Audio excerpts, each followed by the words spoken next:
Dr.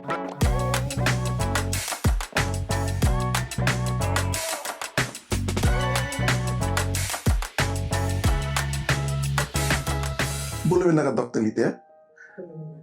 Thank you so much for coming today. I know that you would have seen the episodes and also heard about the Leaders Lead podcast presented by Salt. And it's such a pleasure to have you on our set today. And I'm sure that we're going to have a great conversation. I'm looking forward to it. For anyone that's watching today that would be seeing you for the first time, how would you introduce yourself and what you do for a living? Yeah, and thank you for having me here. So first of all, I'm from Bululib, Sangani, Kondrobe, and I have maternal links in Naradibo, Leonlao. I'm married to Labuso de Tasiri, and I have 4 children. But work-wise, I am an associate professor in social work and communities at Western Sydney University. So I'm an academic and a researcher. Okay. Tell me what led you to that direction for you to be studying and also researching in that area. Right. So I always grown up in an academic world. My parents are both worked at the Pacific Theological College and this institute in W called Wulilewu. So growing up in W, I was always surrounded with people who had masters or PhDs. Wow! So it was I was interested in that field, and I almost went to it by default. So I was trying to find my way around the world as a young woman, and stepped upon studying public health, and then went into social work. And decided for myself that I was going to go to the highest level and do the PhD. But becoming an academic, it was an opportunity that was handed to me. So I took that and I've stayed there ever since. Yeah. Who was your role model growing up? I would say my parents. As I said before, we all were in academia. So Dad finished his PhD in theological education, and after that became the principal of Pacific Theological College, which is now PCU, or Pacific Communities University. And my mother, she didn't have a bachelor's, but she went on to do her master's. So I've always been surrounded by that, and I consider both of them my role models. What are some of the leadership characteristics that you saw in them that you would want growing up, that you said, I really want to emulate this and I need this particular character in my life? Yes, so I think I would choose my mom. My mom passed away in July. I'm sorry to hear that. This year, and 2025. And one of the things that I've always seen her do is working in the shadow of my father, who is a Methodist church minister. And even though he was an academic, there were, as you know, in Fijian society, he was seen as the leader, and she would support him in everything that he does. But I also saw that she had this kind of passive leadership sort of mode that she would have at home. And while my dad was leading men into the church, she was also working with the women. So she would take me around to the villages in Fiji to read the Bible for her, to do workshops with her. So I think then she was developing those skills for me to become an academic. So the leadership skills that she showed is working behind the scene. So, we always think a leader has to be in front, but for her, she was leading from where she was, but leading the women to develop education and to also to just develop who they are as leaders from the villages that they were from. In the previous episode, having a conversation with Anna, and she mentioned how leadership's perspective from people is someone that's always taking charge and always moving forward. Of course, that's part of it. But another part of it is serving, which is what you saw your mother do. Yes. In how does that change your perspective in life, and knowing that, how has it changed how you see things when you moved into a bigger world? Yes, so I think seeing her serve is how I serve now. So I tend to lead by serving others, and I always make sure that they all feel welcomed and or supportive environment, so to speak. Not necessarily leading from the front, but making sure that we are all progressing at the same level and supporting them in whatever else they need. Yeah. So I think that would be my leadership style. For those that do not know, Dr. Litea is also married to another great leader. Tell us about your husband. Yes, so my husband, Koli, Sewabu. So the way that we implement our marriage is similar to what my parents, I would say, similar to how my parents lived their life. So he's got his own leadership skills, and I've got my own. But we always make sure that we have time that we, I, for myself, about serving the things that help support both me and him and our family, rather than a competition of who's leading what. So I think if we communicate on a daily basis, or communicate at least once a week about how we're leading our family, I think it just passes on to how we lead, for me in academia and for him in sports and rugby. One of the previous discussion in our previous episode with Anna, we were talking about how the noise from the world can really hinder you as a leader, especially not only in your different fields, you're both leaders in your different fields, trying to communicate with each other, and also you have a family that you need to take care of, that constantly is looking to you for guidance. How do you deal with all of this in your daily lives? Yeah, that's a good question. So I think in the last 6 months, we've just been dealing with a lot of that.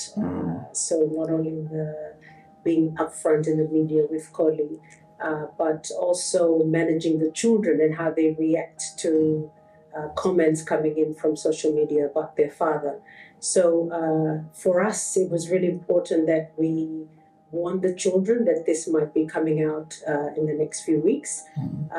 Just listen to what we say to you, but do not respond because they know who we are. And I guess just being authentic about who we are as parents, and letting children know that in all this, we'll get through this, and at the end, we can always communicate. If you're unsure about something, then we can talk about it, but not reacting to what's in the media, but making sure that we talk about it as a family, and also responding, taking some time, then respond. But because all that is noise. If you know how you're leading, and you know that you are being truthful to what you're doing, then I don't think that should stop anything. Dr. Litea, how important is it as a leader to have a strong support system? That's a number one. That's a priority. So for me, supporting my husband in what he does, and for him supporting me also. So I think for us, it's communication is key, and just making time that we talk to each other about how we're leading, how we support each other with whatever we do. I think it didn't just start here. It started from when we were still going through university. So when we were raising 4 kids, they were all very young at the time. But Colin was doing his master's and I was doing my PhD. But we always found time that we could sit down and talk to each other and communicate about who's doing what, the family things. But all that is part of the family well-being and leadership in our family, and keeping each other accountable for what it is we need to do for the well-being of our family. When we were speaking with Anna about starting this podcast, the Leaders Lead podcast presented by Soul, she came up with an idea for us to start with failure, which is something that is quite important, and especially shifting the perspective of people to see failure as something that is needed in their journey, their leadership journey. Tell us about your experience with this word. Yes, failure. Well, I would start with my studies. As a young girl, I've always seen myself as a high achiever, because I've told you from our family, it's always been academia throughout for both mom and dad. But I think when I went to university, as you get distracted by a lot of things in life, and I failed. I failed my classes, and I was going to fail the degree. But then that was the time that we all of a sudden come to know the values that our parents taught us about God. So I prayed about it, and then I figured that okay, there's another way to this. It doesn't have to be. I could either just cry and come back home, or I could do something about it. Yeah. So I decided that day that, okay, no matter what, I'm going to finish a degree and get through this. So I went on to do my master's in public health. It was I was studying pharmacy at the time, but I was talking to a woman at the school. I was just driving and came there and saw the school, the Tulane School of Public Health. Went up there, and there was a lady that was helping me. It was lunchtime. Was helping me, and I said to her, look, I don't think pharmacy is for me. I think I want to try public health. And then she asked me about it. So we did all the paperwork and things like that. And then she went away. Another lady came and helped me. Then I asked her, who was that lady? She said that was the dean of the school. Oh. So I was accepted. So I knew I was at the right place at the right time. Of course. And that's how I got to do my master's in public health. And then I looked back. Wow. And then I went in to do my PhD afterwards. So a lot of the work I do now needs both degrees, public health and social work, in order to get there. But if I hadn't taken that step to do something about the failure that I was experiencing, it wouldn't have gone anywhere. Dr. Litea, tell us about how you deal with people now on a daily basis. From your experience, everything that you've gone through, all the lessons and the learnings that you learned over the years, not only in academic, but also in your family space. Yes. So I'll start with the academic first, because that's so I deal with a lot of postgraduate students who are doing their masters and PhD. So one of the things that's really hard is managing with families and for us specific, a lot of obligations. Yeah, so it's just about prioritizing what's important, because I know a lot of times we tend to say yes to everything. So it's just prioritizing what you can say no to. And I told them that during my PhD, I had to get off all the committees that I was a part of, because I just had to focus on just finishing the PhD. And so just helping them to come up with a task every week of how they can get through writing and get through collecting their data and doing the analysis. Before you know it, you're at the end of your thesis. So that's for the masters and PhD students. And I think it's important also just to keep encouraging them that, there is a light at the end of the tunnel, that it's not always going to be like this. Family-wise, I think, like I said, for Colin and I, it was about communication. If that's missing, and if God is missing in your life, then that's a key for us also, is our spiritual life. So for family, and my students also, I tend to tell them that, you can get through this. If you are a spiritual person, then your go-to place would be God to commit what you're studying, or commit whatever issues you're going through as a family, so that you can get through this period. As a leader, do you see those that follow you? Because sometimes when we're leading, we're trying to achieve our goal, we're trying to move forward. We don't know that we're growing at the same. We unconsciously we realize, things that used to affect me before does not affect me now. Have you ever experienced that in your journey? Yes. So I guess much earlier in my leadership, I'd be really conscious of what people say about how I'm leading, or maybe I want to be liked by people. So I would, probably give way to things that I shouldn't. But I think as I've matured, I've learned to put boundaries and to say no to things that I cannot do, and not to overcommit myself.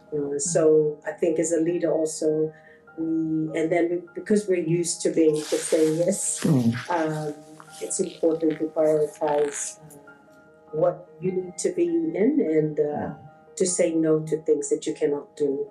I think, it's, for me in academia, in Australia, there's only 5 Pacific at professoriate level, and I'm one of them. Wow. So we get bombarded by all kinds of requests, but it's about choosing intentionally, being intentional about what I'm choosing. That's my pathway to where I want to be next.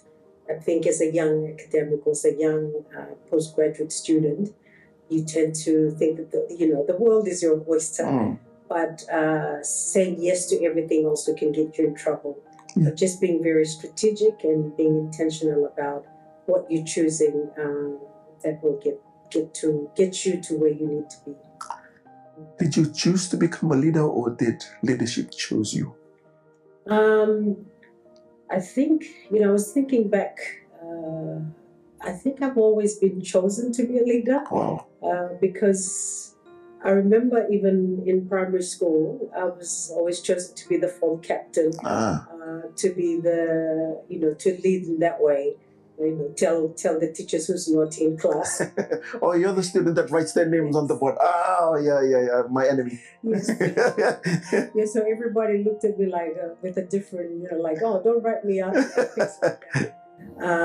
But as I've become older, I see that it has much more responsibility than just writing up the students' names, that it comes with responsibility, it comes with being able to support others.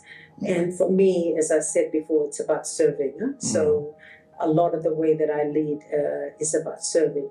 But for me also, just being careful that I don't overcommit myself, or don't be a yes person to everyone. That I really set boundaries on what I can say yes to and what I can't do. Thinking back on your life, were there instances that you said, I don't want to do this anymore? You know what? No. Give it to, double it and give it to someone else. Yeah. There's been many of those occasions that I've said, no, I don't want to do it anymore. I can't do it anymore. It's coming to my family life, things like that. But my support system has been good with my husband and with my own faith and my good friends. So just falling back on that. And of course, my parents, when you have praying parents, that's always a good thing. So it's just, when you fall, you just see what you've done wrong and learn from it and just keep moving.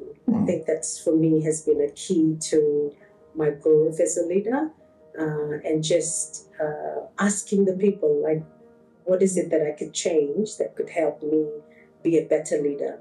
And a lot of times they'll be honest with you and to tell you, where you're going wrong. So I've learned that over the years, to allow people or to form a relationship with them, that they are able to be honest with you when you're asking for feedback on how you're leading. Not a lot of people or not a lot of leaders would have the ability to do that. To go up to the people that they're leading and say, hey, is there something that you see that I'm lacking that I need to work on? When did you realize that there's power in that move? Well, I think at the beginning of my academic career, because I worked in research teams. In teamwork, it's always hard to work as a team when different personalities are there. But it's about recognizing that, we are all here to learn. And if we are unable to tell each other honestly what's going on, then we won't grow.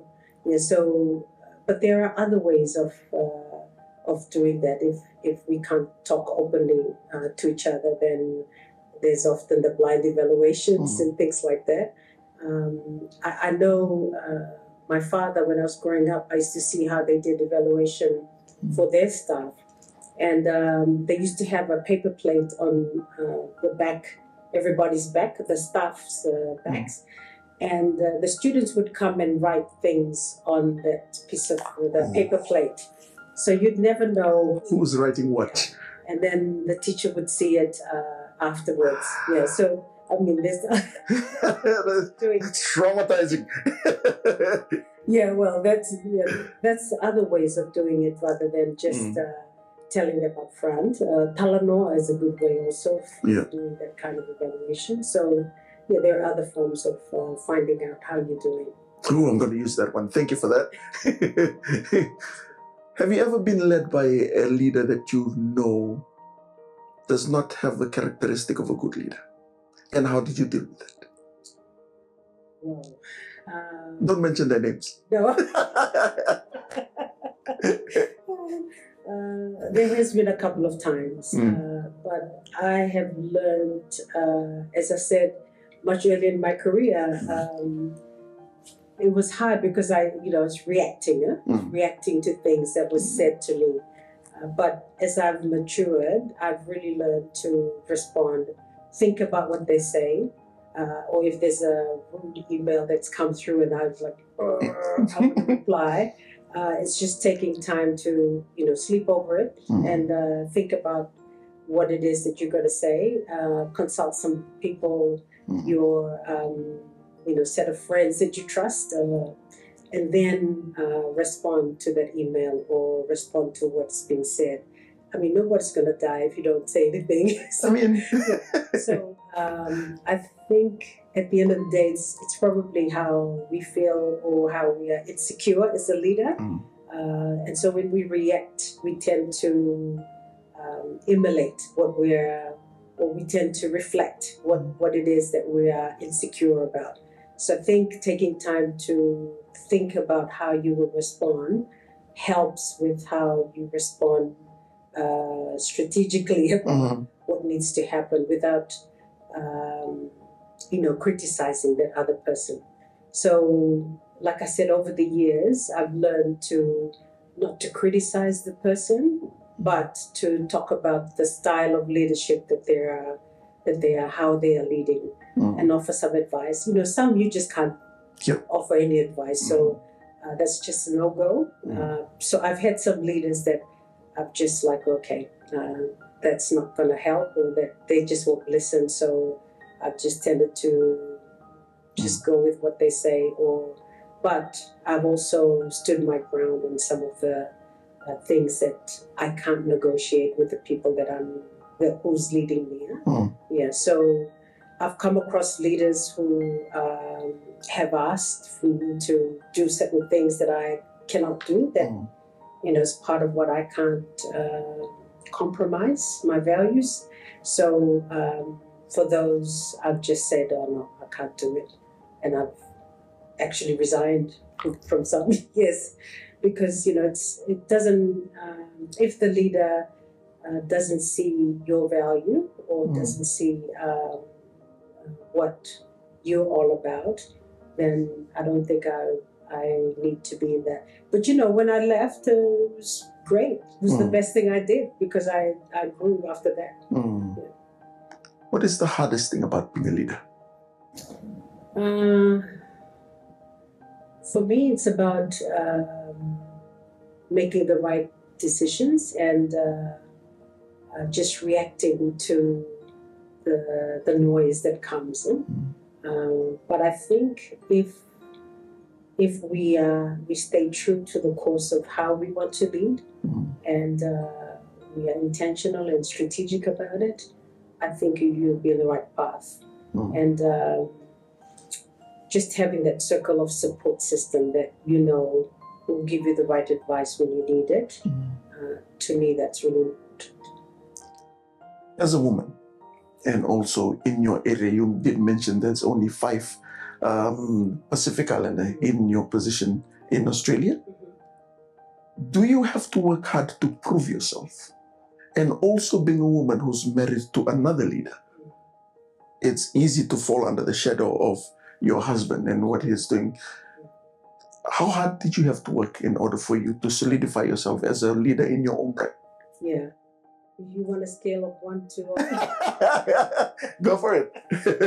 On a scale of 1 to 10, I would say 10.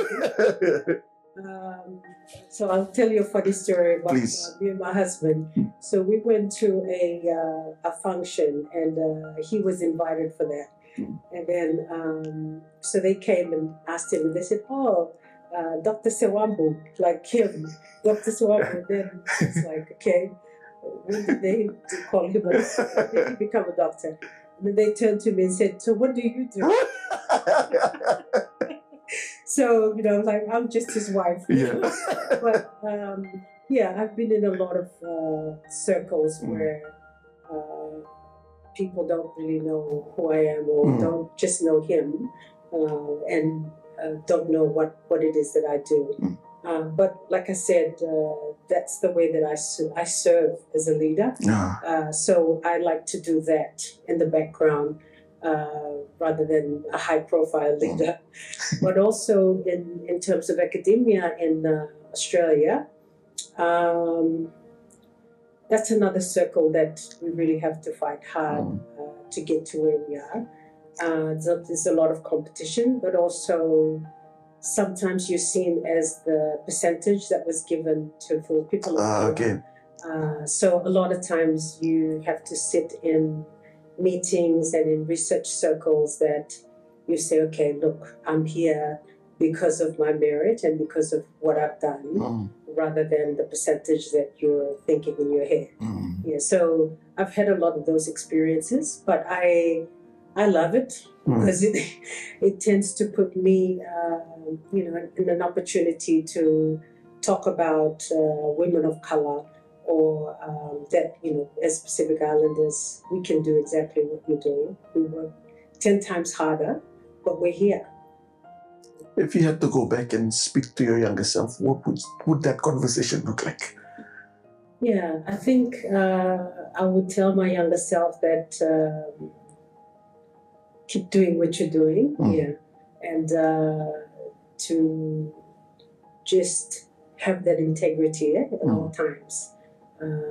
That no matter what, you'll get there. But if you keep being consistent in how you work and in your belief system, don't compromise anything, but you'll eventually get there. Do you think that in your field, you've solidified yourself enough to let your work speak for you, or do you constantly still, at this point, being underestimated for who you are? It depends where I am, but I think I've come to that point where I no longer have to look for the work that I need to do, that people, organizations look for me to do the work. It was exciting when I got there, but now it's not exciting anymore because it's a lot of work. But I know that it only happened because, I had those values that I didn't, the non-negotiables, that I said, okay, look, this is how I'm going to work, and this is how I intend to work. That if you want to work with me, then this is how we're gonna do it. So I think keeping that and just staying true to my work ethics and things like that has really helped in getting me to where I am today.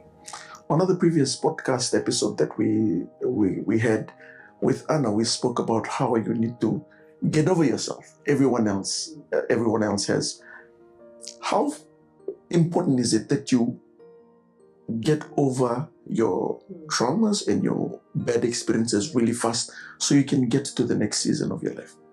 Yeah, I think you can't lead if you still have those baggage. And you can't lead properly if you still have those baggage with you. So I've put in a lot of work for myself, for me as a person, for me in my marriage, as a mother, as a sister, as a niece.